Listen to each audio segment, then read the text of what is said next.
Good morning students. Workshop technology के इस lecture series में हम लोग वेल्डिंग के वर्गीकरण के बारे में पढ़ेंगे। Classification of weldings.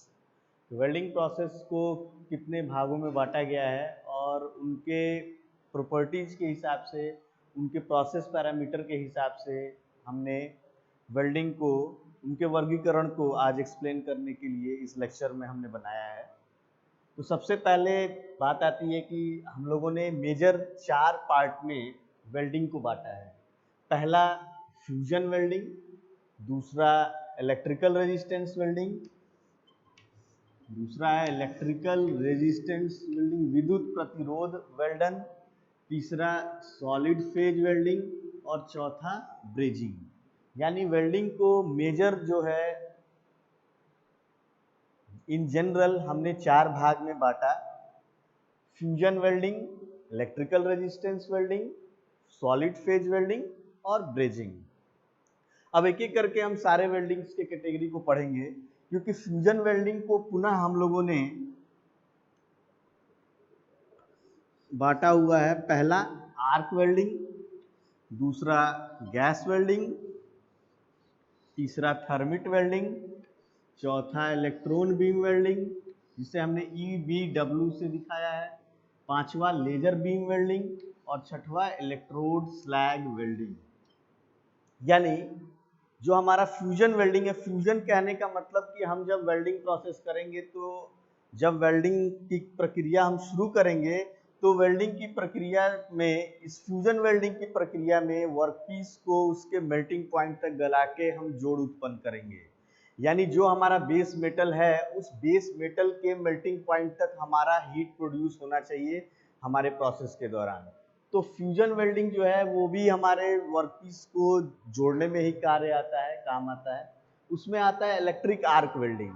अगर आर्क वेल्डिंग को पुनः हम लोगों ने अलग अलग भागों में बांटा है। सबसे पहले हम डिस्कस करेंगे कि फ्यूजन वेल्डिंग को जो हम लोगों ने इन 6 भागों में बांटा है उसका शॉर्ट इंट्रोडक्शन हम देखेंगे।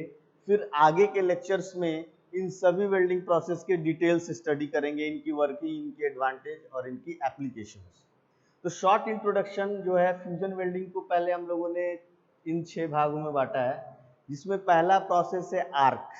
आर्क इनिशिएट करके, आर्क प्रोड्यूस करके हम जो हमारा वेल्डित जोड़ है, जो हमारा वेल्डिंग ज्वाइंट है, उस वेल्डिंग ज्वाइंट पे मटेरियल को मेल्ट करके जोड़ उत्पन्न करते हैं। तो इलेक्ट्रिक आर्क में हम क्या करेंगे, या तो हम विद्युत के माध्यम से आर्क को प्रोड्यूस करेंगे और उस विद्युत के माध्यम से जब आर्क प्रोड्यूस होगा, जब आर्क उत्पन्न होगा, तो वहां पे जो हमारा हीट प्रोडक्शन होगा वो हीट प्रोडक्शन हमारे मटेरियल को उसको मेल्टिंग पॉइंट तक पहुंचाने में मदद करेगा। यहाँ पे हम इलेक्ट्रिक सोर्स का इस्तेमाल कर लिए, इलेक्ट्रिक आर्क इनिशिएट कर लिए। दूसरा हमारा गैस वेल्डिंग, यानी फ्यूजन वेल्डिंग का ही एक पार्ट है हमारा गैस वेल्डिंग। उसमें हम लोग अगर इसको डिस्क्राइब करें तो गैस वेल्डिंग में ऑक्सी एसिटिलीन वेल्डिंग, या गैस वेल्डिंग की अगर सिंपल बात करें तो जब गैस वेल्डिंग की हम बात करते हैं तो गैस वेल्डिंग में जब सबसे सिंपल बात क्या है कि हम जो हीट प्रोड्यूस करेंगे, जब मटेरियल को मेल्ट करेंगे, तो मटेरियल को मेल्ट करने के लिए हम गैस फ्लेम्स का यूज करते हैं। गैस फ्लेम्स का यूज करने का मतलब ये है कि जो हमारा हीट प्रोड्यूस होगा, जैसे अगर हम ऑक्सी एसिटिलीन की बात करें तो oxy acetylene welding, gas welding process में हम ऑक्सीजन और एसिटिलीन की मात्रा को फ्लेम के रूप में प्रयोग करते हैं, और फ्लेम के रूप में प्रयोग करने से जो हमारा वर्कपीस, जहां हमें वेल्डित जोड़ उत्पन्न करना है, वहां हम हीट प्रोड्यूस करते हैं। तो गैस वेल्डिंग का एक छोटा सा इंट्रोडक्शन दें कि हम गैस वेल्डिंग में फ्लेम्स का इस्तेमाल करके मटेरियल को गलाने की कोशिश करते हैं, मटेरियल पे जहां जोड़ है वहां गलाने की कोशिश करते हैं, यानी मटेरियल को फ्यूज करने की कोशिश करते हैं। तो वहां पे हम गैस वेल्डिंग का इस्तेमाल करते हैं। थर्मिट वेल्डिंग, जैसे हार्ड मटेरियल्स है, जैसे कल के लेक्चर सीरीज में हम लोगों ने applications, industrial applications of welding देखा था। तो इंडस्ट्रियल एप्लीकेशन ऑफ वेल्डिंग में हमने देखा था कि जो थर्मिट वेल्डिंग का जो एरिया है जो थर्मल वेल्डिंग का अनुप्रयोग है वो रेलवे इंडस्ट्रीज में होता है, और रेलवे इंडस्ट्रीज में बेसिकली जो हमारे पटरियां होती हैं, जो रेल्स होते हैं, उन रेल्स को ज्वाइन करने में होता है। रेल्स जो बने होते हैं वो हमारे जो आयरन एंड स्टील के बने होते हैं, आयरन जो स्टील है, तो उसे वेल्ड करने के लिए हम थर्मिट वेल्डिंग का यूज करते हैं। वहां भी हम मटेरियल को और फिलर मटेरियल को यूज करके उनको गला के हम जो रेल को है, पटरियों को ज्वाइंट करने का काम करते हैं। अब बात आती है EBW एंड LBW। ये दो नाम जो हैं, EBW मतलब इलेक्ट्रॉन बीम वेल्डिंग। ये इलेक्ट्रॉन बीम वेल्डिंग जो है, जैसे मटेरियल का इन्वेंशन हुआ, जैसे जैसे हमारे पास हाई कैरेक्टरिस्टिक्स के मटेरियल्स आते गए, हाई प्रॉपर्टीज के मटेरियल्स आते गए, वैसे वैसे हम लोगों ने अपने वेल्डिंग प्रोसेस को एडवांस किया। तो उस एडवांसमेंट में जो पहला वेल्डिंग प्रोसेस है वो इलेक्ट्रॉन बीम वेल्डिंग, यानी यहाँ पे भी हम फ्यूज करेंगे, यहाँ पे भी हम जो है एक तरीके से हम ये कह सकते हैं कि हम मटेरियल को मेल्ट करेंगे, लेकिन हमारा यहाँ पे जो मेल्टिंग का सोर्स होगा, जो स्रोत होगा, वो स्रोत क्या होगा, इलेक्ट्रॉन्स को मटेरियल्स पे इंपिंज करा के हीट प्रोड्यूस करना है। बिकॉज इलेक्ट्रॉन्स को जब हम विखंडित करेंगे तो वो एनर्जी इनिशिएट करते हैं, वो एनर्जी प्रोड्यूस करते हैं, और इन सब की डिटेल्स हम अगले लेक्चर सीरीज में देखेंगे। फिर दूसरा जो है LBW। LBW means laser beam welding. Laser beam welding का मतलब ये है कि यहाँ पे भी, चूंकि ये हम सब जितने वेल्डिंग्स की प्रक्रिया हम पढ़ रहे हैं, ये सारे वेल्डिंग्स की प्रक्रिया फ्यूजन वेल्डिंग के अंतर्गत आती हैं। तो हमें ये समझना चाहिए कि जब भी फ्यूजन वेल्डिंग की बात होगी तो फ्यूजन वेल्डिंग के अंतर्गत आ रहे जितने हमारे वेल्डिंग के प्रक्रम हैं, वो सभी हीट प्रोड्यूस करेंगे मटेरियल को मेल्ट करने के लिए, मटेरियल को फ्यूज करने के लिए। तो हमारा यहाँ पे जो लेजर बीम वेल्डिंग होगा, यानी यहाँ पे जो हमारा हीट प्रोड्यूस करने का सोर्स होगा वो लेजर होगा।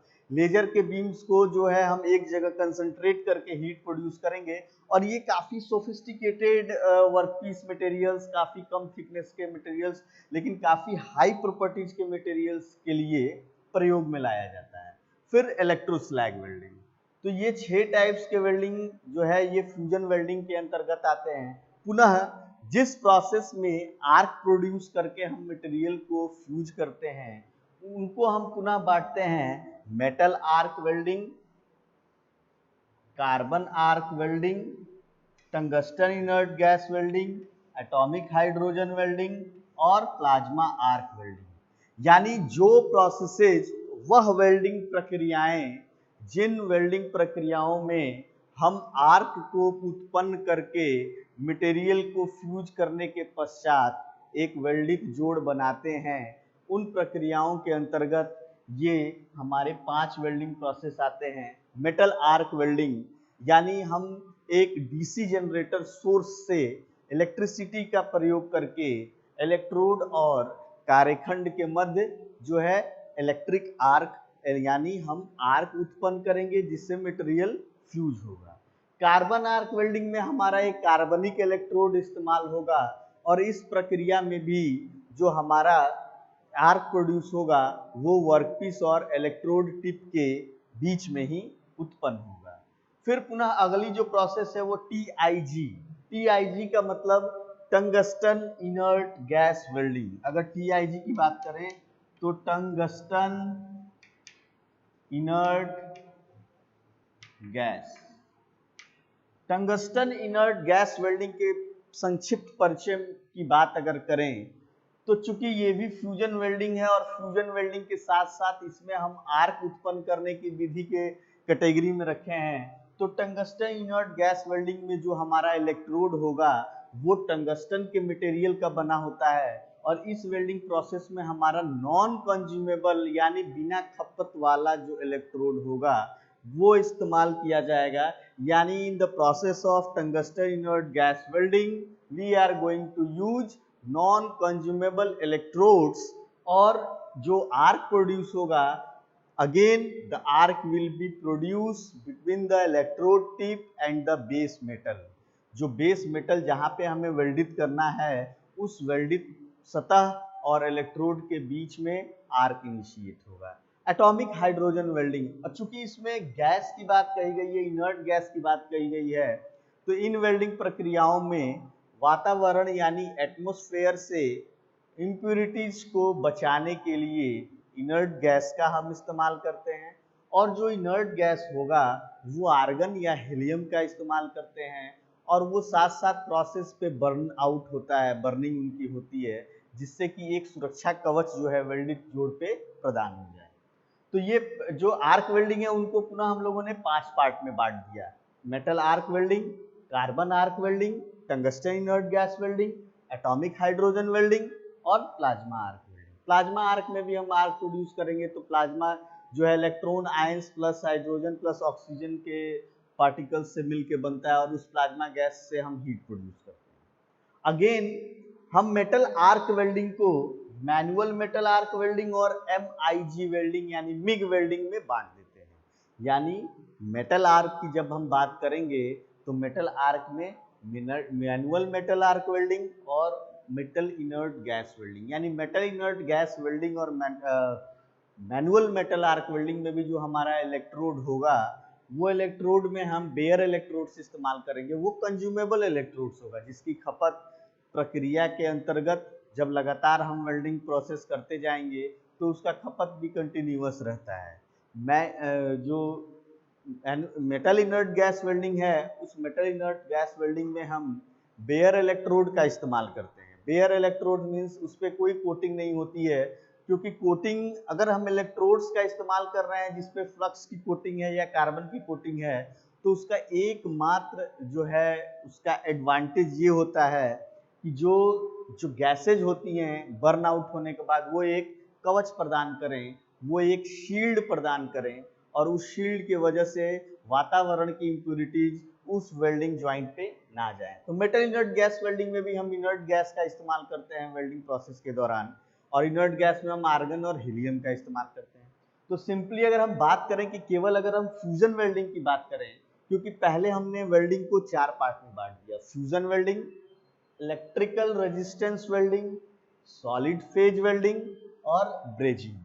तो अब बात आती है कि जब फ्यूजन वेल्डिंग की हमने बात किया, तो फ्यूजन वेल्डिंग को सबसे पहले हमने arc welding, gas welding, thermit welding, EBW यानी इलेक्ट्रॉन बीम वेल्डिंग, LBW यानी लेजर बीम वेल्डिंग और इलेक्ट्रोस्लैग वेल्डिंग में बांट दिया। पुनः आर्क प्रोड्यूस किए जाने वाले प्रोसेस को पुनः हम लोगों ने बांटा: metal arc welding, carbon arc welding, tungsten inert gas welding, atomic hydrogen welding, plasma arc welding. पुनः मेटल आर्क वेल्डिंग को हम लोगों ने डिस्ट्रीब्यूट किया: मैनुअल मेटल आर्क वेल्डिंग और MIG यानी मेटल इनर्ट गैस वेल्डिंग। अब बात आती है कि जो दूसरा टाइप है इलेक्ट्रिकल रेजिस्टेंस वेल्डिंग, इसको हम लोगों ने इन 5 पार्ट्स में बांट दिया।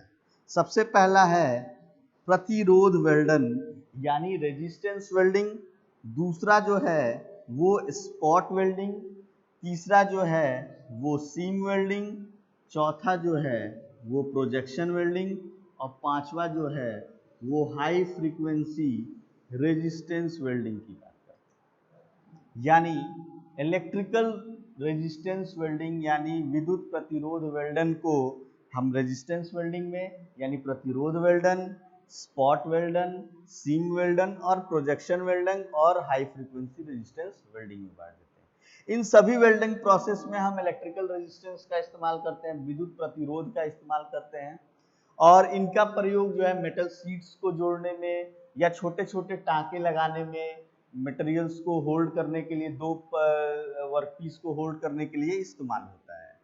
अब बात आती है तीसरा जो है वो है सॉलिड फेज वेल्डिंग। तो सॉलिड फेज वेल्डिंग में दो मटेरियल्स को ज्वाइन करने के लिए हम फोर्ज वेल्ड का इस्तेमाल करते हैं।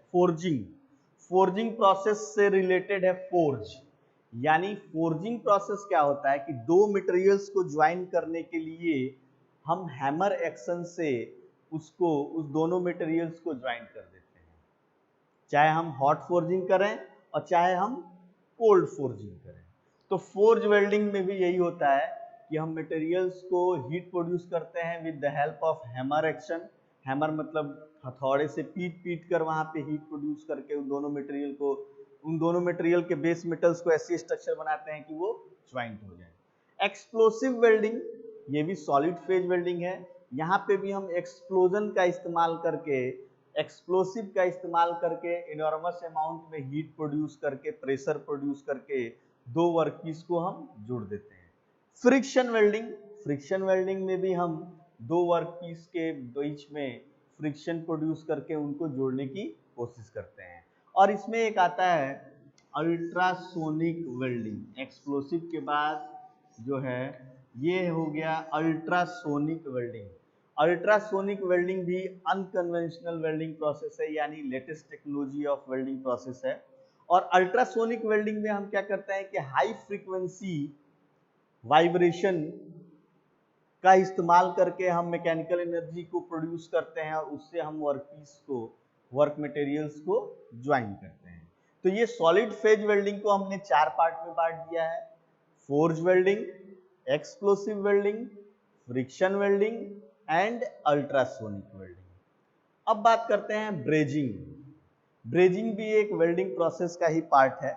ब्रेजिंग में हम क्या करते हैं, रेजिस्टेंस वेल्डिंग करते हैं, फ्लेम वेल्डिंग करते हैं, यानी गैस फ्लेम्स हो गए, गैस फ्लेम्स का इस्तेमाल करके हम वेल्डिंग करते हैं, फर्नेस में हीट करके वेल्डिंग कर सकते हैं और डिफ्यूजन करके वेल्डिंग कर सकते हैं।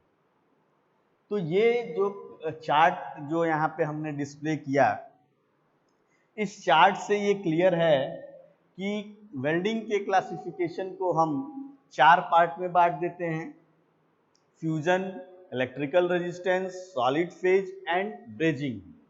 लाइक फ्यूजन वेल्डिंग्स को हमने 5 पार्ट्स में कैटेगराइज कर दिया, इलेक्ट्रिकल रेजिस्टेंस को हमने इस 5 पार्ट्स में कैटेगराइज कर दिया, सॉलिड फेज को हमने 4 पार्ट में कैटेगराइज कर दिया और ब्रेजिंग को हमने रेजिस्टेंस इन 4 में। अब ये सारे वेल्डिंग प्रोसेस को हम एक एक करके नेक्स्ट लेक्चर सीरीज में देखेंगे कि इन सभी वेल्डिंग प्रोसेसेस के वर्किंग कैसे है और ये किन मटेरियल के लिए इस्तेमाल किया जाता है, किस इंडस्ट्रीज में इस्तेमाल किया जाता है और इनका जो इक्विपमेंट्स हैं वो कैसे इक्विपमेंट्स होते हैं, इनकी लाभ क्या है, इनकी सीमाएं क्या हैं। तो नेक्स्ट लेक्चर सीरीज में जो वर्गीकृत किए गए वेल्डिंग प्रोसेस हैं, इन वेल्डिंग प्रोसेस को एक एक करके हम इनको विस्तार से पढ़ेंगे। नेक्स्ट जो हमारा लेक्चर सीरीज होगा उसमें हम सारे वेल्डिंग प्रोसेसेस को विस्तार से पढ़ेंगे। Thank you.